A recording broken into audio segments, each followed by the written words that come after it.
अस्सलाम वालेकुम। अमिता खातून Mishra news channel Korea में आपका हार्दिक स्वागत है। हम मुस्लिम समाज को अमिता खातून मिश्रा न्यूज़ चैनल कोरिया में तहे दिल से इस्तकबाल करते हैं और शुक्रिया अदा करते हैं।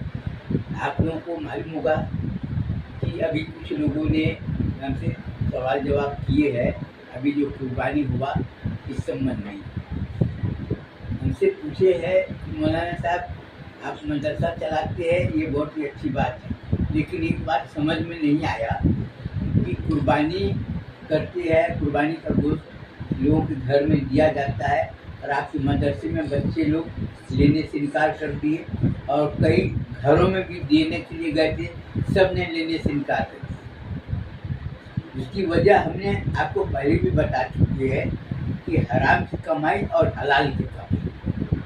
अब आप लोग को ये सोचना है कि कुर्बानी जो किया जाता है वो आमदनी कैसा होना चाहिए। सबसे पहले ये होना चाहिए कि आपकी आमदनी क्या है। जैसे बहुत से लोग लूट का माल, चोरी का माल और भी करते हैं और पैसा जमा कर लेते हैं और बोलते हैं साहब हैसियत बन गए, लेकिन वो तो हराम की कमाई हुई नहीं। किसी के पास में साल में 25-50 लाख रुपया हुआ, जो 15-20 लाख रुपया कमाई किए, लेकिन वो कमाई किए साल में, वो अच्छी बात है, लेकिन कमाई है कौन सा। और जो कुर्बानी देता है उसका सोच विचार कैसा है, उसका लेन देन कैसा है, उसका सिद्धांत कैसा है, उसका संस्कार कैसा है। मनुष्य का सबसे ज़्यादा कीमती चीज होता है सिद्धांत, संस्कार और उसकी भावना कैसी, चरित्र क्या है उसका, ये मैं ये बोलना चाहूँगा। जैसे कोई औरत लोग धंधा करते हैं, क्या वो भी कुर्बानी देगी? क्या वो पैसा जायज है? बहुत से लोग ब्याज का काम करते हैं। मैं सबसे पहले ये बोलूँगा कि बहुत से लोगों ने किराए का कमरा लिया, खाली नहीं कर रहा है, घर लिया खाली नहीं कर रहा है, कई साल से किराए भी नहीं दे रहा है, और वो ज़कात फितरा दे रहा है और उसके साथ ही कुर्बानी दे रहा है। उसका पैसा हलाल है कि हराम? और सच बात बोलने को तैयार नहीं, सच बात सुनने को तैयार नहीं। अभी आपको मालूम होगा कि जगह जगह वीडियो कैमरा लगा हुआ है, सीसी कैमरा लगा हुआ है और डिटेक्टिव एजेंसी चारों तरफ घूम रहे, उसका काम है रिकॉर्ड करना, फाल्ट को पकड़ना, कौन आदमी क्या काम कर रहा है उसका फाल्ट को पकड़ना। अभी कई जगह झगड़े हो रहे हैं। झगड़े किस बात के हो रहे हैं? रोड जाम कर दिया, कोई आदमी आ रहा है, कोई जा रहा है, कोई जल्दी में होगा, धक्का लग गया, बस माँ बहन की गाली चालू। वो ये नहीं जानता है कि धक्का लगा तो क्यों लगा। वो आदमी अगर धक्का मारे तो क्या, वो कोई काम से, कोई बीमारी, कोई दवाई लेके जा रहा होगा, कोई कहीं जा रहा होगा, कोई कहीं जा रहा होगा, ये नहीं। लेकिन रोड को जाम किसने किया है? ये वीडियो रिकॉर्डिंग हुआ है और डिटेक्टिव एजेंसी वालों ने सिक्योरिटी के ये बिजनेस के तौर पर सेफ रखा है। तो जो आपका रास्ता को जाम किया है, आप उसके ऊपर में कार्रवाई करना चाहिए कि जिन्होंने धक्का मारा उसके ऊपर में कार्रवाई करना चाहिए। जिन्होंने आपका काम में रुकावट डाला है, आपको उसके साथ में कार्रवाई करना चाहिए कि जो बेचारे लोग आ रहे जा रहे उसके ऊपर करना चाहिए। अभी बहुत से लोग बोलते हैं औरतों को धक्का मारा, ठीक है ना, लड़कियों को धक्का मारा, ठीक है ना, लेकिन धक्का मारा तो किस वजह से मारा? अभी कई जगह गलियां इतना सक्रिय हो गई कि लोग दुकानें रोड के ऊपर में कब्जा कर ली। बोलने जाओ तो बोलते हैं तुम्हारे बाप का रोड है क्या, हमारा मर्जी, तुमको जो करना वो कर लेना। आदमी ईमान का बात करना तो रही, जुर्म की बात हो तो सीधे झगड़ा करने पर उतारू और ऊपर से बोलता है मैं ये कर दूंगा वो कर दूंगा, और तुमको जो देखना होगा तो तुम अभी मेरे को जानते नहीं कि मैं क्या कर सकता हूँ, उनका धमकी दे रहा है और बोल रहे ईमान वाले। अब मौलाना साहब से पूछने जाओ तो बोलते कि तुम झूठे मूठे झगड़े के लिए काहे को जाते यार, अपनी कौम बदनाम। मुफ्ती से पूछो, बोला छोड़ो यार ये सब, अपना ये पहले के बात कुछ और थी। अभी लोग समझदार नहीं है, समझदार नहीं है। सवाल ये उठ रहा है, समझदार अगर नहीं है तो हमको क्या करना चाहिए? आज अपने कौम को बर्बादी से रोकना है तो हमको क्या करना चाहिए? मैं ये पूछना चाहता हूँ कि आज अपने कौम को, इस्लाम को मिटाने के लिए कौन लोग सक्रिय है? इस्लाम को मिटाने के लिए कौन लोग पूरे ताकत आजमा रहे हैं? आज मैं ये पूछना चाहता हूँ। मदरसे पढ़ रहे, मदरसे में बच्चे पढ़ रहे, बच्चा पढ़े, शरीयत की बातें सुना रहे। अभी मुहर्रम का महीना आया, अभी लोग ढोल तमाशा सब कर रहे हैं और झंडा भी लगाए और बुरे, और कुर्बानी की बात के बारे में लोग जवाब ही नहीं दे पाए। इतने कुर्बानी भाग लेना, हिस्सा लेना है, कितना पैसा जमा करो, वो ये नहीं बोल रहा है कि तुम्हारी कमाई क्या है। बड़े बड़े पोस्टर लगे हुए हैं कि कुर्बानी कराना है आपको तो आप इतना हिस्सा लो, लेकिन उस पर ये नहीं लिखा है कि हराम की कमाई करने वाले हिस्सा लेना मना। ऐसा कोई नहीं बोला। अभी शादियाँ हो रही है, उछल कूद हो रही है और लोग जा रहे हैं और हमसे सवाल कर रहे हैं कि तुम वीडियो बना रहे हो, तुम अनाप शनाप तुम बोलते हो। बात ठीक है। अपने मुस्लिम कौम को ये बताना चाहूँगा जो गांव में रहते, खासकर गांव में रहने वालों को मैं बोल रहा हूँ कि गांव में रहने वाले पढ़े लिखे नहीं है, लेकिन वो अपने ईमान के बिल्कुल पक्के हैं। पढ़े लिखे नहीं है लेकिन वो अपने दिमाग से सोचते हैं कि सही क्या है और गलत क्या है। 4 आदमी बैठ के, 10 आदमी बैठ के वो लोग अपना राय मशवरा करते कि हमको क्या करना चाहिए। पहले तो नहीं होता रहा झगड़ा, पहले लड़ाई झगड़ा नहीं होता रहा इतना। अभी पढ़ने लिखने के बाद में समझदारी आना चाहिए कि उसका दिमाग और उज्जट होना चाहिए। क्योंकि तुम्हारे तालीम हासिल करने से मतलब क्या निकला। और दूसरी बात, आपको एक बात और मैं बता दूं कि अभी जो लोग कुछ बोल रहे थे ना हराम की औलाद के बारे में कि मौलाना तुमने कई लोगों को बोले हो कि तुम हराम की औलाद हो, सारी बात भाई। कोई औरत, कोई लड़की की शादी हुई, उसका आदमी से शादी होगी, लड़की से शादी होगी। जब लड़के और लड़की की शादी होगी तो बच्चा तो उसका शौहर का होना चाहिए ना, कि दूसरे का होना चाहिए।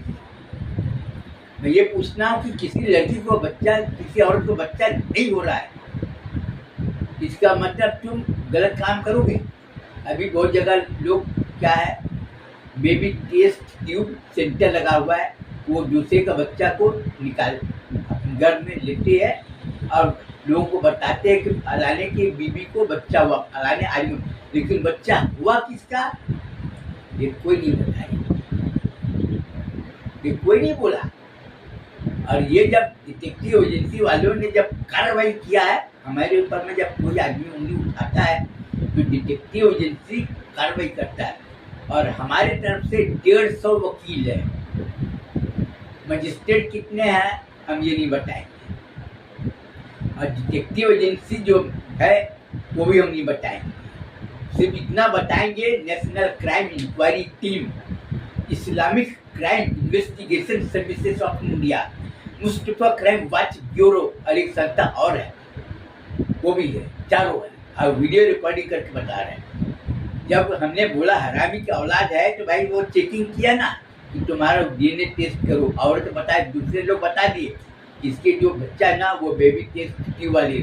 और बहुत से औरत लोग दूसरे मर्द से संपर्क कराते हैं और गर्भवती होती है। बोलते क्या कि मैं बांध से रहना पसंद नहीं करती, क्या भले मेरे को 2-4 औरत के पास, 2-4 मर्द के साथ में क्यों ना सोना पड़े, लेकिन मैं बच्चे की माँ बनूँ। यानी ये और काम क्या है, वो बच्चे किसका है, कहाँ से आया, ये सब नहीं जानना चाहता, लेकिन जो काम कर रहे हैं इस्लाम को मिटाने के लिए, मैं उसके ऊपर मैं जोर दे रहा हूँ। इस्लाम को मिटाने वाला है कौन, आपको इसकी पहचान करना जरूरी है और ये आपको आगे चलकर इसका बहुत भारी कीमत चुकाना पड़ेगा। आज देखो मुस्लिम आज इतने पार्टियां बन गई, राजनीतिक पार्टियां, और मुसलमानों का सिर कुचलने के लिए पूरा जोर लगा रहे हैं। बहुत जगह तो सिर को पैर से कुचल के रख दिए, तमाशा बताने की जरूरत नहीं समझता हूँ मैं।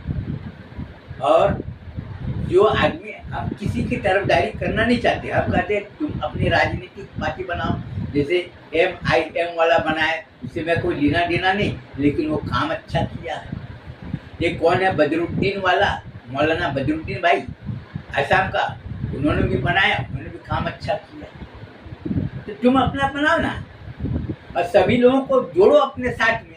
हमारे साथ में कौन जुड़ेंगे, जब मैं अच्छा काम करूँगा, हमारा चाल चलन अच्छा रहेगा तो लोग आएंगे। अभी आज से 50 साल पहले की बात बता रहा हूँ मैं। मुहर्रम आता था, रामनवमी आता था। रामनवमी में डंडा लोग खेलते थे, कौन जाते रहे, मुस्लिम समाज। वो जय श्री राम पट्टी लिखा रहता रहा और गांव का नाम होता रहा, आदमी का नाम नहीं होता रहा, गांव का नाम होता रहा। फलाने गांव वाली डंका लड़ते रहे और खेल कूदते रहे और उसको ट्रॉफी मिलता रहा। वो ये नहीं पूछता रहा कि जीतने वाला कौन है, गांव कौन से गांव के लोगों ने जीता है उसका नाम होता रहा। उसी तरह से हिंदू समाज के बहुत से लोग, ब्राह्मण समाज है, वैश्य समाज के लोग हैं, और क्षत्रिय समाज के लोग हैं, और समाज के लोग हैं, सब डंडा खेलते, सब इंटरेस्ट लेते रहे। इंटरेस्ट क्यों लेते रहे, क्योंकि वो हर जगह अपनी पहचान बनाता रहा। कुश्ती होती रही, जंगल होते रहे, और भी होते रहे, पहचान बनाता रहा। वहाँ पर ये नहीं दिखा रहा, यहाँ पर कोई नहीं देखते रहे कि ये कौन से जात का, वहाँ पर ये देखते रहे कि ये कौन से गांव का है, ये कौन से। जब गलत काम होता रहा तो वो गांव की बहुत बदनामी होती थी, लोग घृणा की नजर से देखते फलानी गांव, और जो अच्छा काम करता रहा वो गांव का नाम होता रहा। उसे जात नहीं पूछते रहे कि तुम कौन से जात के हो। मुहर्रम में जितने लोग खेलते रहे, बांध टोपी हर कपड़ा बांध लेते रहे, अब मुहर्रम खेलते रहे।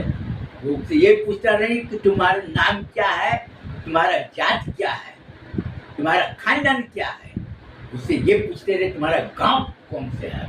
अब अपने गांव के मान सम्मान के लिए पूरी ताकत लगा देता रहा। अभी बहुत से लोग खूब रो रहे हैं, मुहर्रम का महीना आया, बहुत से साथी लोग रो रहे हैं। मालूम है क्यों? क्योंकि पहले मुहर्रम में लोग चंदा देने के लिए आते थे, चंदा मांगने के लिए कोई नहीं आता था। गांव वाले अपने गांव के मान सम्मान की रक्षा के लिए लोग चंदा जाकर देते रहे, बोलते रहे हमारे गांव का नाम सबसे ऊंचा होना चाहिए। वो ये पूछता रहा। रामनवमी होता रहा तो मुस्लिम लोग जाकर देते रहे, हमारा गांव का नाम ऊंचा होना चाहिए। रामनवमी में चाहे जैसा भी हो, कुछ भी करो, लाठी डंडा सब खेलते रहे, लेकिन गांव का नाम। और आज कुछ ऐसे असामाजिक तत्व के लोग हैं जो कि धर्म के नाम पर लड़ा। मैं दूसरे के धर्म के बारे में मैं कुछ बोलना नहीं चाहता हूँ, मैं अपने मुस्लिम समाज के बारे में बोलना चाहता। आज मुस्लिम समाज को लोग इतना घृणा की नज़र से, इतना नफरत की नज़र से देखते हैं कि आज हमसे लोग बोलते हैं कि मोहम्मद अजीज बख्श मिश्रा जी, आप जाके ब्राह्मण हो, आप खुद बोलो, अपने आँख से देखो, और आप अपने से, और मेरे को जब खड़ा करते हैं तो मैं किसी का पक्ष नहीं लूंगा, मैं अपने आँख से जो देखा हूँ वही बोलूंगा। आज ये बताओ, बड़े बड़े मौलाना लोग हैं, आज हमारी कौम की हालत काफी मजबूती होना चाहिए, लेकिन आज हमारी कौम की हालत दिनों दिन गिरती जा रही है। क्यों? झूठ, बेईमानी, धोखाधड़ी की। आज लोग वाहवाही कर रहे हैं किसकी? जो झूठ बेईमानी कर रहा है, धोखा दे रहा है। आज जो हराम के माल कमा रहे हैं, लोगों के माल को हड़प कर रहे हैं, वो क्या बोलते हैं, ईद मिलादुन नबी में बिरयानी पका कर खिलाते, ये खिलाते, बैनर लगाते बड़े बड़े, और जब मुहर्रम महीना आया कितने लोग खिलाए। वो कोई ये नहीं पूछने जाएगा कि तुम कौन हो, क्या करते हो, कहाँ से पैसा लाए, कोई नहीं पूछ रहा है। उनको खाने से मतलब है, हराम के माल हो चाहे हलाल के माल हो। और ऊपर से क्या बोलते हैं, हम बहुत परेशान हैं, मुसलमान बहुत परेशान हैं। आज सच बोलने वाले का साथ देने वाले कोई नहीं, इसलिए आज मुसलमान परेशान हो रहा है। आज जो आदमी झूठ बेईमान धोखाधड़ी कर रहा है, आज उसकी तरफदारी करने वाली है, उसका नतीजा यही है। मैं अपने मदरसे में पढ़ने वाले बच्चे को शुक्रिया अदा करता हूँ, उसको शाबाशी देता हूँ कि आप लोगों ने जो गोश्त लेने से इनकार किए वो बिल्कुल सही है। आपको गोश्त खाना, आप डर जाओ। वैसे तो मैं ये बोलूँगा गोश्त वगैरह खाना छोड़ो, अपना दाल रोटी सब्जी अपना खा, सिंपल रहो और अपना हलाल की रोजी कमाने की कोशिश करो। और बाकी रही बात पुष्पांजलि गारमेंट इंडस्ट्री, जिसमें लड़की लोग सिलाई सीख रहे, कपड़ा बना रहे, रोटी कमा रहे। अभी हमने और तरह से बॉन्ड निकालने का योजना बनाया और बहुत से लोग बोले हम बॉन्ड खरीदेंगे। बहुत से लोग तो बॉन्ड का पैसा लेने से इनकार कर दिए और वो बोले कि मौलाना साहब आप बराकर गिरिडीह झारखंड के रहने वाले, आपने झारखंड बिहार दोनों का नाम सबसे अच्छे ऊंचे पैमाने पर लाकर खड़ा किए। हमको इससे कोई मतलब नहीं, आप बॉन्ड निकालिए और आपका कारोबार के लिए हम लोग हर तरह से सहायता। हमारे मदरसे को सहायता मुस्लिम को करना चाहिए, वो हमारे ऊपर में तरह तरह के इल्जाम लगाए। मस्जिद बनाना चाहिए। आज मस्जिद में जो पैसा लगा रहे हैं वो पैसा कहाँ खा रहे हैं? आज हम मैं पूछ रहा हूँ, उसको जवाब देने को तैयार नहीं हो रहा है। आज मौलाना साहब, अभी रमजान महीना गुजरा, रमजान महीने के पहले लोगों ने बोले भाई तरावी हम सुनाएंगे, कितना पैसा दोगे? कोई बोलता है मैं 10,000, कोई बोलता है। मैंने फ्री में तरावी पढ़ाने के लिए कोई तैयार नहीं। अरे गरीब हो तो इसका मतलब तुम हाफिज बन गए तो तुम पैसा मांगोगे? कोई पैसा देगा तभी तुम तरावी पढ़ाओगे, नहीं देगा तो नहीं दो। और हमारे मदरसे के बच्चे वाले को हमने पहले चेतावनी दिए, कोई पैसा देता है तो भी नहीं लेना है। तरावी आपको मुफ्त में पढ़ाना है और आपको जो नजराना है वो कंपनी देगी। United business corporation of India आपको नजराना देगी। कोई आपको कुछ देता है, एक गिलास पानी भी देता है तो भी आपको नहीं लेना है।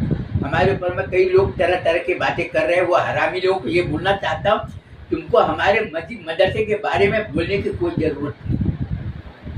तुम अपना देखो, हमको क्या करना है ये हमको देखना है। अब मदरसे में पढ़ने वाले बच्चे को यही बोलूँगा कि तुम लोग खाने के पहले ये देखना कि मैं जो गरीब है, सूखी रोटी दे रहा है खा लेना। बड़े घर में अगर दावत दे रहा है पहले परमिशन लेना। परमिशन डिटेक्टिव एजेंसी आपको रिपोर्ट देगा, वहां से परमिशन मिलेगा तब आप वहां पर दावत में जाना, नहीं तो नहीं जाना। और ये अल्लाह रसूल की जो फरमान सुना कर अपना भेजा खराब किया ना, वो बहुत अच्छी बात है। अल्लाह रसूल का फरमान सुनाने में बहुत अच्छा लगता है और सुनने में भी बहुत अच्छा लगता है, लेकिन सुनाने वाला साला हरामी है कौन? उसका नाम पता तो बता मेरे को। जो आदमी इस्लाम को मिटाने वाले को साथ दे रहा हो, उसकी तरफदारी कर रहा है। आज मैं ये पूछना चाहता हूँ कि मस्जिद बनाने के लिए तुमको लाखों करोड़ों रुपए की जरूरत क्या है? तुम्हारे पास जितना पैसा उतनी करो ना। और जो पैसा मेहनत हलाल की कमाई की उसी से पैसा लो, दूसरे से पैसा लेने की क्या जरूरत है? वो पंखे में लिखा हुआ है फलाने की तरफ से, ये फ्रिज क्या बोलते हैं जो ठंडा जो पानी मिलता है उसको कूलर में लिखा हुआ है फलाने की तरफ से। यानी वहाँ के गांव वाले जहाँ जिस जगह पर मस्जिद है वहाँ पर सब भिखारी के भिखारी कि फलाने आदमी दे रहे। अरे तुमको जरूरत क्या है? तुमको नमाज पढ़ना, गर्म हो चाहे ठंडा, उससे कोई मतलब नहीं। पहले के लोग तो नहीं पढ़ते रहे, पहले कहाँ था फ्रिज? लोग नमाज पढ़ते थे कि नहीं पढ़ते थे? रोजा रखते थे कि नहीं रखते थे? मैं ये पूछना चाहता हूँ। और पहले में मस्जिदें में थी, मिट्टी की दीवारें होती थी, झोपड़ी जैसे कभी लोग रहते थे, सभी रहते रहे, लेकिन वो मस्जिद खूबी रहती, उसमें रौनक रहती। आज मार्बल बिठा कर रखी है फलाने की तरफ से। आज जब इंक्वायरी कर रहे हैं तो लोग पोल पत्ती खुलिया साफ दिखाई दे रहा है। ये पानी का बोतल है, ये पानी का बोतल हमें कई बार दिखा है। ये पानी साफ है कि नहीं है आपको दिखाई दे रहा है? आप पानी पीकर देखो पानी कैसा है। उसी तरह से मस्जिद में जब नमाज पढ़ने जा रहे हो पर ये पता करो मस्जिद में कौन कौन लोगों ने पैसा दिया है और वो पैसा देने वाला के आमदनी कहाँ से हुई, उसके बाद जाओ। और नहीं तो अपने तुम लोग अपना खुद मस्जिद झोपड़ी बनाओ, तुमको बिल्डिंग बनाने की जरूरत नहीं, टीन डाल लो, घास फूस डालो, पट्टे भी डाल लो, लेकिन वो मस्जिद, जिस मस्जिद में हराम की कमाई लगी, वो मस्जिद मस्जिद नहीं रहा। मैं ये बोलूंगा, खूब गंदगी डाल दिया जाए वहां पर नमाज पढ़ने के लिए, तुमको पढ़ोगे? नहीं पढ़ोगे। क्या बोलोगे? हमें नहीं। ठीक उसी तरह से जहाँ पर हराम की कमाई जिस मस्जिद में लगी हो, वहां पर नमाज पढ़ने की तुमको जरूरत नहीं, चाहे वो कोई भी जमात का। तबलीगी जमात वाले बोल रहे हैं हम बहुत अच्छे हैं, सुन्नी जमात वाले बोल रहे हैं हम बहुत अच्छे हैं, और दोनों को देखना हराम खोर से मैं पूछ रहा हूं तो जवाब ही नहीं दे रहा है, जवाब ही नहीं दे रहा है। ऊपर से मेरे को बोल रहा है ये कुफ्फार है, चिरमिरी वाला मौलाना कुफ्फार शैतान है, वो मिश्रा जी है, वो तो मुस्लिम ही नहीं है। हमको मैं मुस्लिम हूँ नहीं, हमको बताने की जरूरत नहीं, लेकिन मैं अपने मदरसे में पढ़ने वाले बच्चे को बोलूंगा कि तुमको जो भी काम करना अपने दिमाग से सोचो, अपने माँ बाप से पूछो, अपने नाते रिश्तेदार लोगों से पूछो कि आप जो काम करने जा रहे हो सही है कि गलत है, उसके बाद करो। कोई जरूरी नहीं कि मैं सही बोल रहा हूँ, गलत भी बोल सकता मैं कोई बाहर का आया हुआ तो हूँ नहीं, सही भी बोल सकता, गलत भी बोल सकता। अनपढ़ आदमी उतना खतरनाक नहीं जितना पढ़ा लिखा आदमी। आज पढ़ा लिखा आदमी सही बात बोलने, मैं वीडियो रिकॉर्डिंग करना चाह रहा हूँ, लोग बोलने के लिए तैयार है, हम नहीं आने नहीं चाहते, और ऊपर से क्या धमकी देते हैं, मैं तुमको देख लूंगा, अगर मेरे से टकराओगे तो क्या करूंगा, तुमको दुनिया से विदा कर दूंगा। साला चूतिया की औलाद ने, दुनिया से विदा करूंगा। ये धमकी देने वाला कौन होता है? शैतान, वो हराम का औलाद होता है। एक ईमान वाला बोलने के पहले सोचेगा कि मेरे को दुनिया में रहना कितना दिन है। हम किसी निर्दोष हो, बेगुनाह हो, हम उसके ऊपर उंगली उठाएंगे तो पता नहीं वो गुनाह मेरा माफ होगा कि नहीं होगा। सिर्फ उंगली उठाने के बारे में सोचता, मारना तो रही दूर की बात। हम लोग छोटे छोटे बच्चे को मारते हैं, डांटते भी है, प्यार भी करते हैं और उसको समझाते भी। उसके माँ बाप बोलते हैं मौलाना साहब मारेगा भी, प्यार भी करेगा, थप्पड़ भी मारेगा, लेकिन तुमको इल्म हासिल करना। तो आज उसके माँ बाप, आज तो बहुत जगह मदरसे में लोग बाहर गांव वाले बच्चे को ला रहे हैं, उसका फोटो खींच रहे हैं, जाके चंदा वसूल कर रहे हैं और अपना घर बना रहे हैं। सही क्या है खुद अपने आँख से जाकर देख। अब मौलाना लोग पैसे में बिकाऊ हो गए। जलसा कराना है 10,000 रुपया दो, आने जाने का किराया दो, 25,000 रुपया दो, आने जाने के ये दुकानदारी बना लिए। आपको ये सोचना, ईमान की बात करना है ना तो दुकानदारी बना लिए, उसको कोई लेना देना नहीं। पैसा वो चाहे कहीं से लाए, चोरी करके लाए, लूट के लाए, चोर चमार लोगों से लाए, उसको ये सबसे कोई नहीं, उसको पैसे से मतलब है। अब रही बात, मैं बोल रहा था क्या, इमाम साहब, कोई भी मस्जिद में जो नमाज पढ़ने जाता है तो उसका फर्ज क्या बनता है कि हम जिसके पीछे नमाज पढ़ते हैं, इमाम साहब को हम उसको इतना पैसा दे कि उसके माँ बाप, उसके बेटा बेटी हो, उसकी बीवी हो, उसके हो, उनका खर्च पूरा हो सके। आज एक घर चलाने में खर्च कितना हो रहा है ये सबको अच्छी तरह से मालूम है। तो लोगों को ये चाहिए कि मेरे घर का कम हो जाए तो चलेगा, लेकिन हम जिस इमाम के पीछे नमाज पढ़ते हो वो बेचारा परेशान ना हो, वो किसी के आगे हाथ ना फैलाए। उसको अगर अपनी बेटी की शादी करना है किसी के आगे हाथ ना फैलाए, बल्कि वो उसको। और आज शादी में जो ये सब अनसन खर्च कर रहे हैं ना, खर्च करने की जरूरत क्या है, लेकिन नहीं, ये शैतान लोगों का काम है दिखावा करना। अपने मस्जिद के बारे में मैं कितना बार लोगों को बोला कि मस्जिद के इमाम को 30,000 रुपया दिए, मुअज्जिन साहब को 20,000 रुपया दिए, चलेगा ना? तुम्हारे घर का खर्च नहीं हो रहा है, चलेगा। बहुत से लोग 100 रुपया, 200 रुपया, 300 रुपया दे रहे हैं, अपना इमाम साहब को तनख्वाह अच्छा दे रहा है, कोई 15,000 दे, कोई 20,000 रुपया दे, लेकिन मैं उसको यही बोलूँगा कि तुम लोग आमदनी का जरिया बनाओ और इमाम साहब को खर्चा ऐसा हो कि उनको बेचारे को तकलीफ ना हो। और कौम को चाहिए कि हमको मुसलमान के भेष में शैतानों से दूर रहना है, मौलाना रूपी शैतानों से दूर रहना है, और तुमको खुद सही रास्ता दिखना है। सही रास्ता कौन दिखाएगा? जो सही काम करने वाला होगा, जो हर तरह से पाक साफ होगा, जिसको क्या बोलते हैं, परहेज, तकवा जिसको बोलते हैं। अब उर्दू में क्या क्या बोलते हैं वो सब मेरे को मालूम नहीं है, लेकिन जिसको बोलते हैं परहेज, तकवा, जिसको अनुशासन बोलते हैं, उसको बोलते। तो मैं यही बोलूँगा कि तुम अपना उज्जवल भविष्य बनाना चाहते हो तो तुमको अपना खुद दिखना पड़ेगा। इसके आगे अब मैं अपना बयान को खत्म करना चाहता हूँ। अगले बार फिर वीडियो में मुलाकात होगी। अस्सलाम वालेकुम।